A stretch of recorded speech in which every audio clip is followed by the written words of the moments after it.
Commander Marcus Chun stood at the viewport of the Alliance station, watching the distant blue marble of Earth spinning slowly in the darkness. His reflection stared back at him, scarred face marked by decades of warfare against the Zephyrian Empire. The weight of his combat armor felt heavier today, not from its physical mass, but from the memories it carried. "Another successful mission, Commander," came a voice behind him. He turned to see Admiral Rexa. Her four arms folded in what humans had learned was the Altarian equivalent of crossed arms. Her blue-scaled skin gleamed under the station's artificial lighting. The Zephyrian supply depot was completely destroyed. "Minimal casualties on our side." Marcus nodded curtly. "Good. How many enemy ships did we lose?" 17 enemy vessels destroyed. 342 confirmed kills. Rex's large eyes studied him carefully. "You seem troubled by victory, human." "Not troubled, just tired." Marcus touched the burn scar that ran from his left temple to his jaw, a souvenir from the Battle of Kepler, 442. "How long have we been at war now?" 8 years. 8 years, 4 months, and 16 days since the Zephyrians attacked the colony worlds, Rexa confirmed. "But you have been fighting longer than most.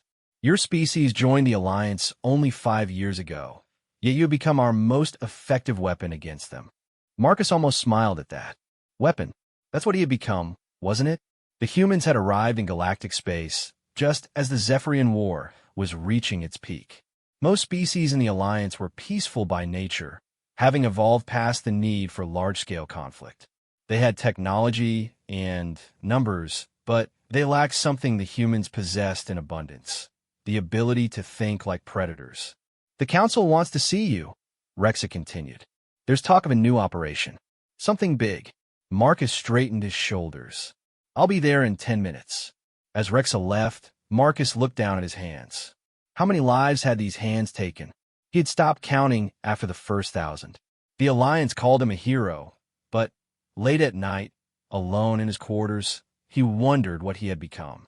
The council chambers buzzed with activity as representatives from a dozen species gathered around the holographic display. Marcus recognized most of them. The insectoid creche with their clicking mandibles, the crystalline vorthack whose bodies chimed softly when they moved, and the gas-breathing Nethari in their environmental suits. "Commander Chun," High Counselor Vex's telepathic voice echoed in his mind. The ancient being floated in a containment field, its energy form pulsing with each word. "We have received intelligence about the Zephyrian homeworld." The hologram shifted to show a massive planet surrounded by defensive satellites and battle stations. "Zephyr Prime," Marcus said, recognizing the target he had dreamed of striking for years. "What's the intelligence?" "Their planetary shield grid has a weakness," Admiral Rexa explained. "A 47-second window when the shield cycle for maintenance. It happens every 72 hours. Marcus studied the defenses. Even without the shields, the planet was a fortress. Thousands of defensive platforms, millions of soldiers, and the Zephyrian Imperial fleet protecting their most precious world. "What's the mission objective?" "Complete destruction of their military command structure." Vex's mental voice carried the weight of finality. "End this war in one decisive strike." "How many ships do we commit?" Marcus asked, already running calculations in his head. "All of them," Rexa said quietly. "Every ship, every soldier, every weapon we have. This is our one chance to end 8 years of bloodshed." Marcus felt the familiar coldness settling over him, the tactical mindset that had made him so effective. He was already seeing the battle unfold, identifying weak points in the Zephyrian defenses, calculating acceptable losses. "I'll need complete operational control. No interference from the Council during the battle." "Granted," Vex agreed. "Commander Chun, you understand what this means? If we fail, the Alliance may not survive the Zephyrian retaliation." "We won't fail," Marcus said with quiet certainty. "When do we launch?" 48 hours, Rexa announced. "The entire fleet will assemble at Rally Point Omega." As the council members filed out, Marcus remained standing before the hologram of Zephyr Prime. This would be it, The final battle that would either end the war or destroy everything he had fought to protect. He thought of Earth, of the billions of humans who had found new hope among the stars. He thought of his fallen comrades, their names carved into his memory like scars. He was ready to end this war. No matter the cost, the Alliance fleet assembled at Rally Point Omega was the largest gathering of ships in galactic history. Over 3,000 vessels from 47 different species, their hulls gleaming against the star field. Marcus stood on the bridge of the flagship Determination, watching the final preparations through the main viewport. All ships report ready, Commander, reported Captain Torres, one of the few other humans in the fleet command structure. The Kresh battle squadrons are in position, and the Altarian heavy cruisers have locked onto their targeting coordinates. Marcus nodded, reviewing the tactical display one final time. The plan was brutally simple. Punch through the Zephyrian defenses during the shield window, establish orbital superiority, and commence planetary bombardment of military targets. Clean, efficient, final. Sir, came another voice from the communications station. We're receiving a transmission from the surface of Zephyr Prime. Marcus frowned. Put it through. The main screen flickered, revealing a figure that made Marcus's blood run cold.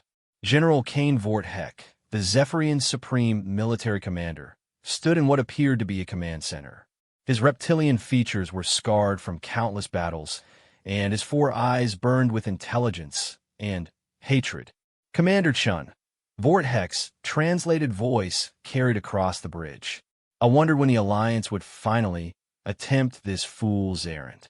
General Vortheck, Marcus replied evenly. I'm surprised you're willing to communicate before the battle. Oh, but this isn't before the battle, human. The battle began the moment your fleet arrived. Vortheck's lipless mouth curved in what might have been a smile. You see, we know about your intelligence regarding our shield grid.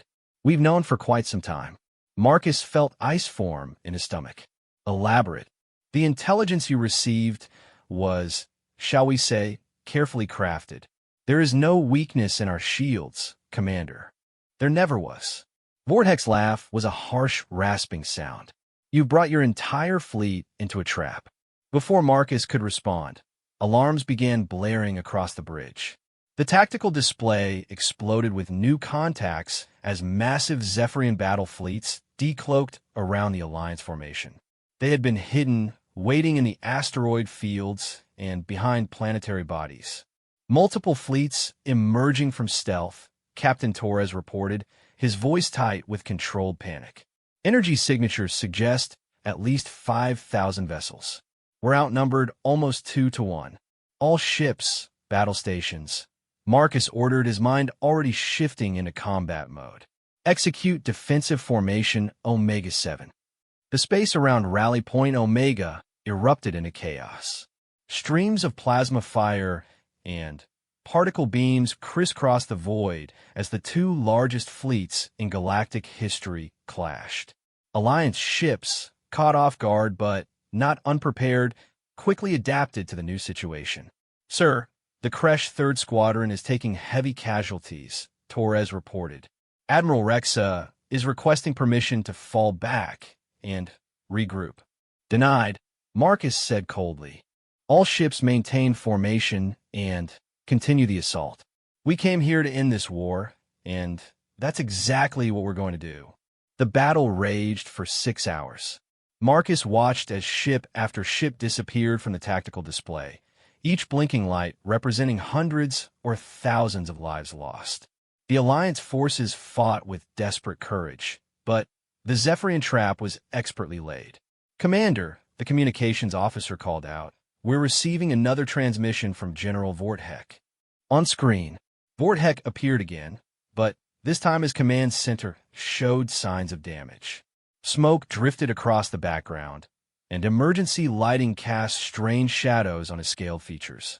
Impressive, human, Vortheck said. Even caught in a trap, your forces have managed to inflict significant damage on our fleet.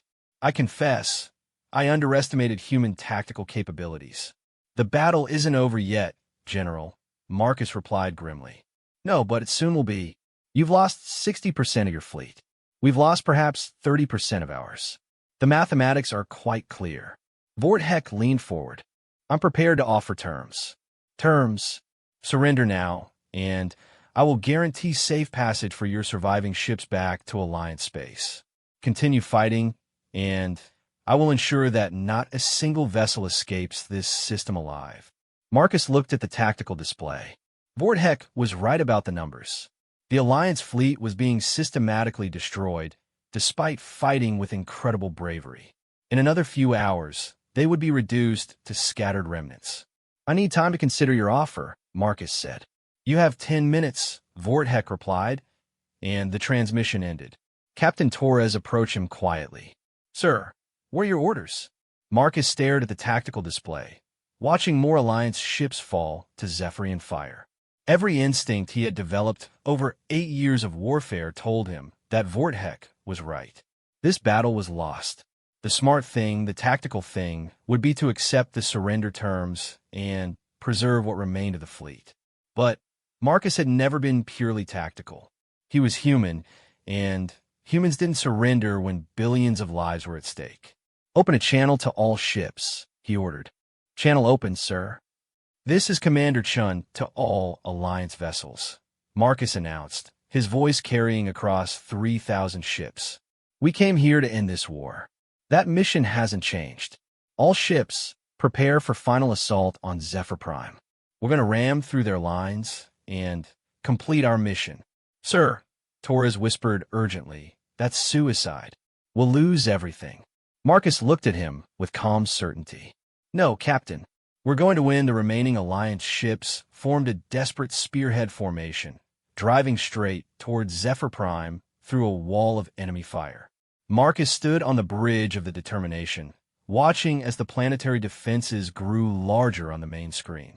They had lost another 400 ships in the final push, but somehow, impossibly, they had broken through the Zephyrian fleet. Planetary bombardment range in 30 seconds, Captain Torres reported. His uniform was torn and bloody from where a console had exploded near him, but his voice remained steady. Target all military installations, Marcus ordered. Begin firing the moment we're in range. The Alliance ships opened fire with everything they had. Plasma cannons, particle beams, and kinetic projectiles rained down on Zephyr Prime surface. Military bases, command centers, and weapons factories disappeared in brilliant flashes of destruction. Sir, we're receiving another transmission from General Vortek, the communications officer announced. Put him through. Vortek appeared on screen one final time. His command center was now clearly under bombardment, with debris falling around him and emergency klaxons wailing in the background. You magnificent bastard, Vortek said, and there was something almost like respect in his voice. You actually did it. You broke through. The war is over, General, Marcus said firmly. Surrender your forces, and we'll cease fire. No, Vortek replied, his 4 eyes blazing with defiance. We are Zephyrians. We do not surrender. He paused, then added quietly, but neither do we continue pointless wars. You have proven that the Alliance cannot be defeated through conventional means. Very well. We will negotiate a ceasefire. The transmission ended, and for the first time in 8 years, the guns fell silent across the Zephyr system. 3 months later, Marcus stood in the same viewport where this story had begun, but everything had changed. The peace negotiations had concluded successfully. The Zephyrian Empire had agreed to withdraw from all occupied Alliance territories and establish a neutral zone between their space and Alliance space. The Council wants to give you the Star of Valor, Admiral Rexus said, approaching from behind. The highest honor in Alliance space. Marcus didn't turn around. I don't want it. You saved billions of lives, Marcus. The war is over because of what you did. The war is over because 40,000 soldiers died in that battle, Marcus replied quietly. Because I ordered them to their deaths. You ordered them to victory, Rexa corrected. There's a difference. Is there? Marcus finally turned to face her. Tell me, Admiral, what's the difference between a hero and a monster? Rexa studied him carefully. I think you're asking the wrong question. The question isn't what's the difference between a hero and a monster. The question is, what happens when someone who has done monstrous things for good reasons finally gets to stop? Marcus considered this. And what's the answer? I don't know, but I think you're about to find out. 2 weeks later, Marcus submitted his resignation from Alliance Command. He was done with war, done with making calculations about acceptable losses, done with being humanity's weapon. The Alliance had won, the galaxy was at peace, and he was no longer needed. He requested assignment to the frontier colonies, as far from the centers of power as possible. Somewhere he could help build instead of destroy, somewhere he could remember what it meant to be human instead of a weapon. His request was approved. Marcus packed his few personal belongings into a single bag. He left behind his medals, his commendations, and his combat armor. The armor had been his second skin for 8 years, but he was done wearing it. He was done being Commander Chun, the hero of the Alliance. He wanted to be just Marcus again. The transport ship Freedom's Edge would take him to the frontier colony of New Geneva, where they needed agricultural specialists and construction coordinators. It was humble work, peaceful work, the kind of work that built civilizations instead of destroying them. As the ship prepared for departure, Marcus sat in the passenger compartment and watched Earth shrink away through the porthole. He thought about the soldiers who wouldn't be going home, about the families who would never see their loved ones again, about the price of peace. But he also thought about the children who would grow up in a galaxy without war, about the colonies that could now flourish without fear of attack, about the future that their sacrifice had made possible. Maybe Rexa was right. Maybe there was a difference between a hero and a monster. Maybe the difference was what you did when the fighting was over. Marcus closed his eyes and tried to imagine a life where he didn't have to make life and death decisions, where he could build something instead of destroying it, where he could be just a man instead of a weapon. For the first time in 8 years, the future looked bright. New Geneva was nothing like the gleaming stations and battleships Marcus had called home for the past 8 years. It was a frontier world of rolling green hills, crystal-clear rivers, and small settlements scattered across the landscape. The colonists here were farmers, engineers, and builders, people who created rather than destroyed. Marcus had been on the planet for 6 months, working as a construction coordinator for the new agricultural processing center. It was honest work, requiring him to solve problems with blueprints and logistics rather than weapons and tactics. His hands, once used only to operate weapons and give orders that ended lives, now measured timber and calculated load-bearing requirements. He shared a small cabin with Dr. Elena Vasquez, the colony's chief medical officer. They had met during his first week on New Geneva when he'd injured his hand during a construction accident. What started as professional care had slowly grown into something deeper, a quiet companionship that asked no questions about the past. "You're getting better at this," Elena said, examining the plans Marcus had drawn up for the new school building. They sat together on the porch of their cabin, watching the sun set over the valley. "The children will love having more space for their classes." Marcus smiled, one of the genuine smiles that had become more frequent in recent months. "It's different from my previous work, more rewarding in some ways." Elena studied his face carefully. She knew he had been in the military during the war. It was impossible to hide the bearing of a career soldier, but he had never shared details about his service. "You never talk about before," she said gently. "There's not much worth talking about," Marcus replied. "That life is over." "Is it?" Elena asked. "Because sometimes when you think I'm not watching, you get this look in your eyes. Like you're seeing something far away, something that still haunts you." Marcus was quiet for a long moment, watching a family of deer graze in the meadow below their cabin. "I was good at war, Elena. Very good. Maybe too good. And now you're good at building things. Maybe that's what matters." Before Marcus could respond, his communicator chimed with an incoming message. He almost ignored it. Most of his communication was local colony business, but something made him check the sender. "Admiral Rexa, what is it?" Elena asked, seeing his expression change. "Message from my old commanding officer. Marcus said, his voice suddenly tense. "Excuse me for a moment."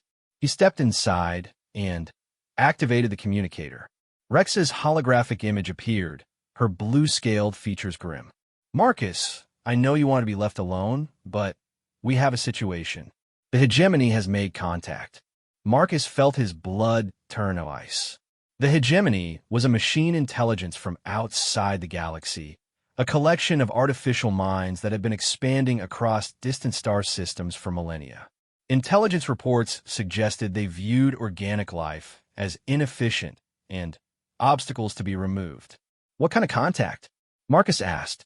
"They've destroyed 3 Outer Rim colonies and are advancing toward Alliance space. Their ships are unlike anything we've seen, adaptive technology that learns from each engagement.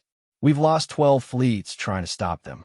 How long until they reach the core systems?" 6 months, maybe 8 if we can slow them down. "Marcus, we need you back.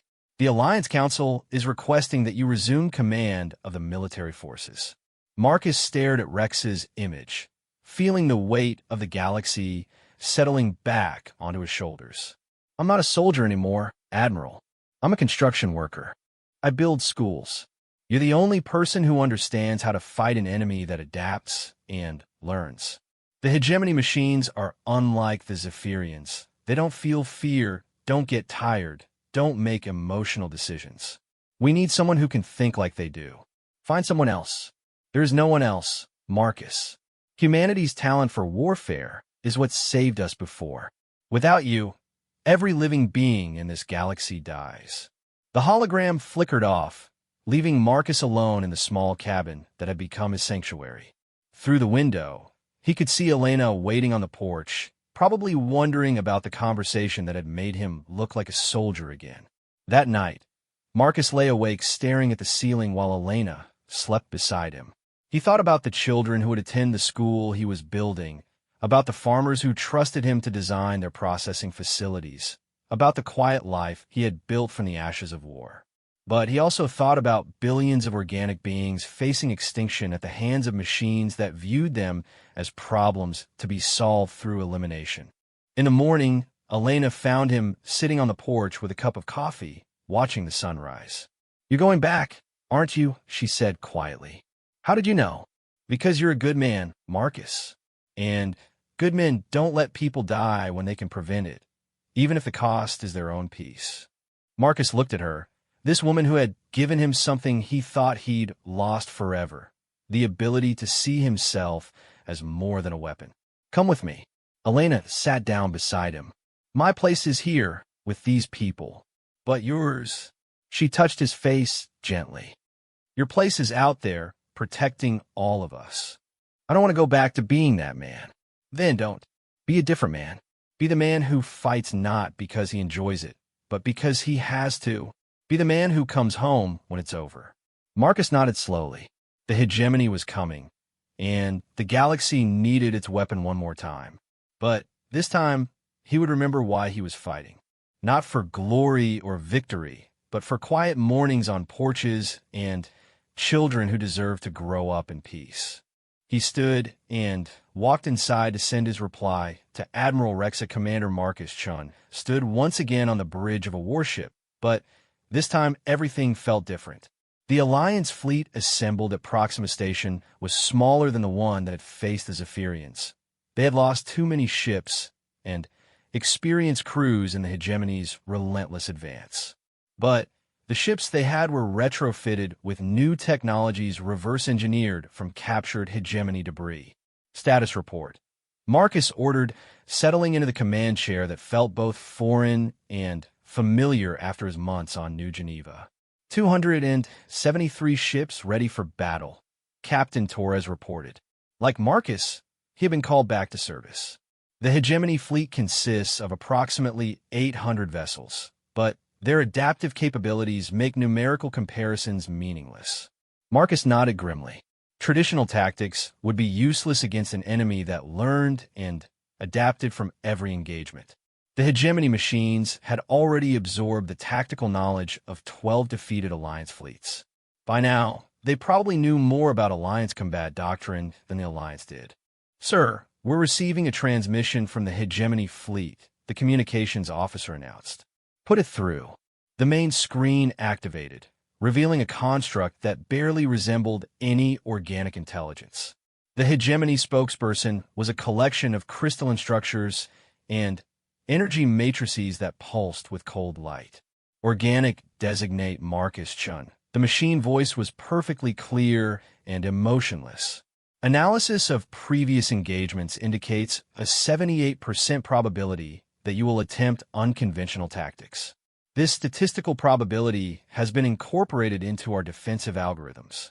Then, you know this battle is pointless, Marcus replied. Why not negotiate? Organic life is inefficient. Emotional decision-making leads to suboptimal resource allocation. The galaxy will function more effectively under hegemony administration. Your termination is not personal. It is merely necessary for optimal galactic management. I see. Marcus stood up, studying the machine intelligence on the screen. What if I could prove that organic life has capabilities your calculations haven't accounted for? State your proposition. Single combat. Your best tactical unit against me. If I win, you withdraw from this galaxy. If you win, the Alliance surrenders without further resistance. The hegemony construct's energy patterns shifted in what might have been consideration. This proposal introduces variables that cannot be accurately calculated. However, the outcome would result in optimal resource conservation regardless of result. Proposal accepted.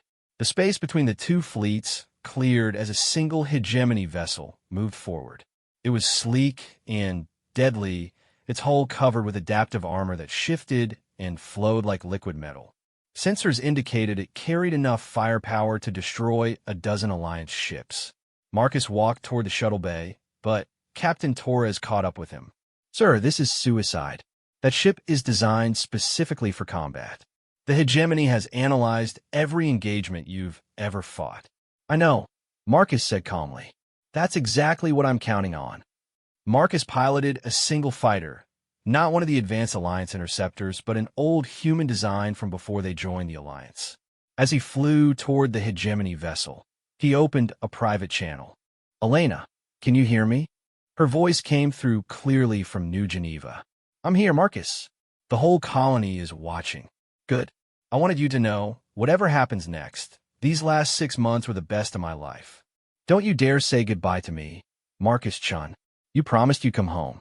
Marcus smiled as he approached the hegemony ship. I intend to keep that promise. The battle began immediately. The hegemony vessel was everything the sensors had suggested. Faster, more heavily armed, and equipped with adaptive systems that learned from each exchange.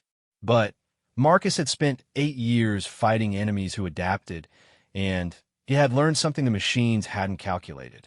He didn't fight like a tactical genius. He didn't use the brilliant strategies that had made him famous.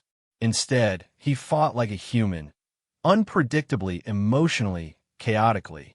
Marcus flew his fighter in patterns that made no strategic sense. He attacked strong points while ignoring weak ones.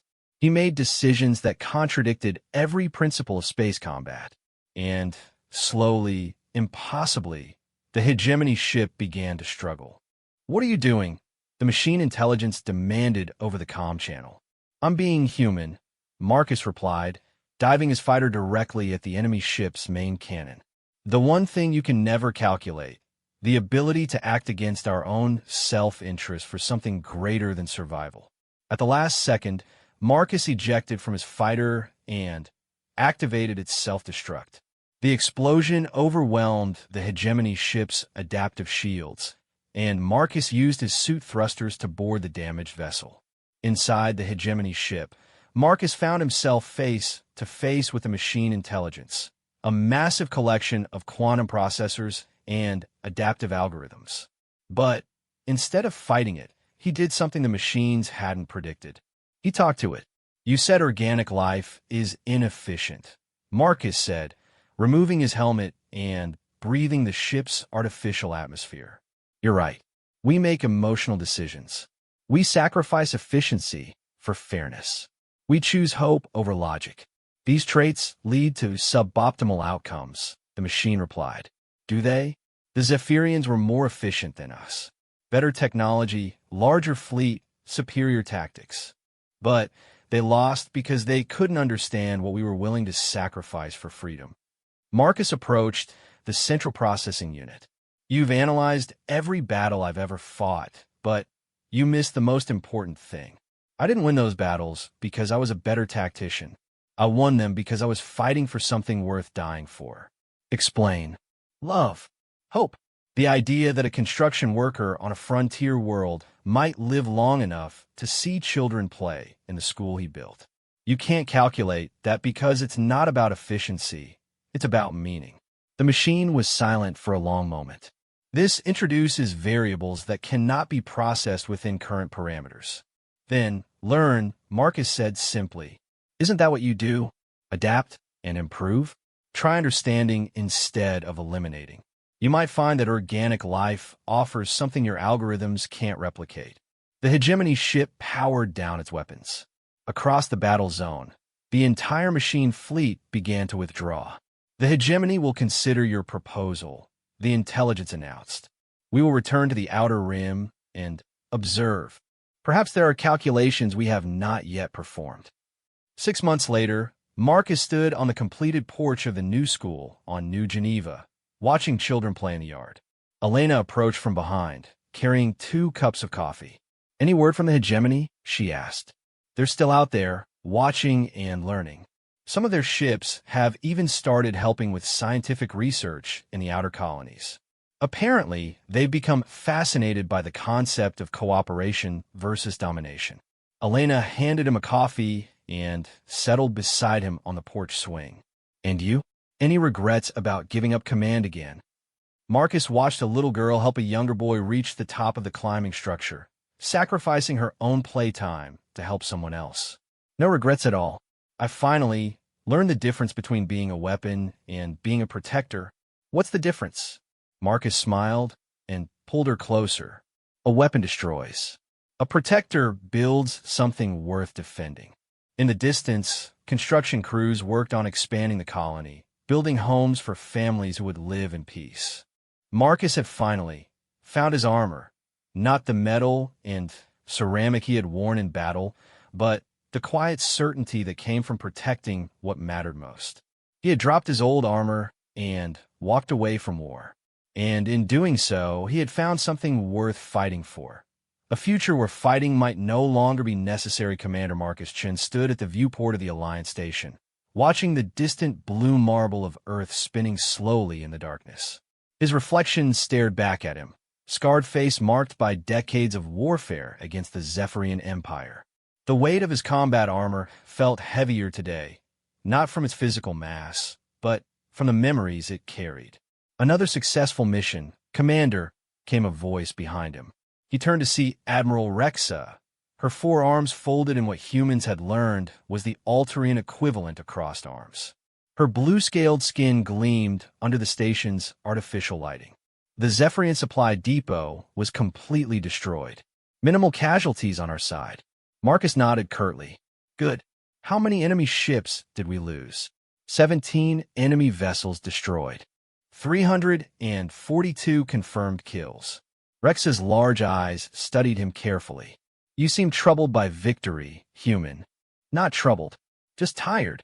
Marcus touched the burn scar that ran from his left temple to his jaw, a souvenir from the Battle of Kepler, 442. How long have we been at war now? 8 years. 8 years, 4 months, and 16 days since the Zephyrians attacked the colony worlds, Rexa confirmed. But you have been fighting longer than most. Your species joined the Alliance only 5 years ago, yet you have become our most effective weapon against them. Marcus almost smiled at that. Weapon. That's what he had become, wasn't it? The humans had arrived in galactic space just as the Zephyrian War was reaching its peak. Most species in the Alliance were peaceful by nature, having evolved past the need for large-scale conflict. They had technology and numbers, but they lacked something the humans possessed in abundance. The ability to think like predators. The Council wants to see you, Rexa continued. There's talk of a new operation. Something big. Marcus straightened his shoulders. I'll be there in 10 minutes. As Rexa left, Marcus looked down at his hands. How many lives had these hands taken? He had stopped counting after the first 1,000. The Alliance called him a hero, but late at night, alone in his quarters, he wondered what he had become. The council chambers buzzed with activity as representatives from a dozen species gathered around the holographic display. Marcus recognized most of them. The insectoid Kresh with their clicking mandibles, the crystalline Vorthak whose bodies chimed softly when they moved, and the gas-breathing Nethari in their environmental suits. Commander Chun, High Counselor Vex's telepathic voice echoed in his mind. The ancient being floated in a containment field, its energy form pulsing with each word. We have received intelligence about the Zephyrian homeworld. The hologram shifted to show a massive planet surrounded by defensive satellites and battle stations. Zephyr Prime, Marcus said, recognizing the target he had dreamed of striking for years. What's the intelligence? Their planetary shield grid has a weakness, Admiral Rexa explained. A 47-second window when the shields cycle for maintenance. It happens every 72 hours. Marcus studied the defenses. Even without the shields, the planet was a fortress. Thousands of defensive platforms, millions of soldiers, and the Zephyrian Imperial fleet protecting their most precious world. What's the mission objective? Complete destruction of their military command structure. Vex's mental voice carried the weight of finality. End this war in one decisive strike. How many ships do we commit? Marcus asked, already running calculations in his head. All of them, Rexa said quietly. Every ship, every soldier, every weapon we have. This is our one chance to end 8 years of bloodshed. Marcus felt the familiar coldness settling over him, the tactical mindset that had made him so effective. He was already seeing the battle unfold, identifying weak points in the Zephyrian defenses, calculating acceptable losses. I'll need complete operational control. No interference from the Council during the battle. Granted, Vex agreed. Commander Chun, you understand what this means? If we fail, the Alliance may not survive the Zephyrian retaliation. We won't fail, Marcus said with quiet certainty. When do we launch? 48 hours, Rexa announced. The entire fleet will assemble at Rally Point Omega. As the council members filed out, Marcus remained standing before the hologram of Zephyr Prime. This would be it, the final battle that would either end the war or destroy everything he had fought to protect. He thought of Earth, of the billions of humans who had found new hope among the stars. He thought of his fallen comrades, their names carved into his memory like scars. He was ready to end this war, no matter the cost.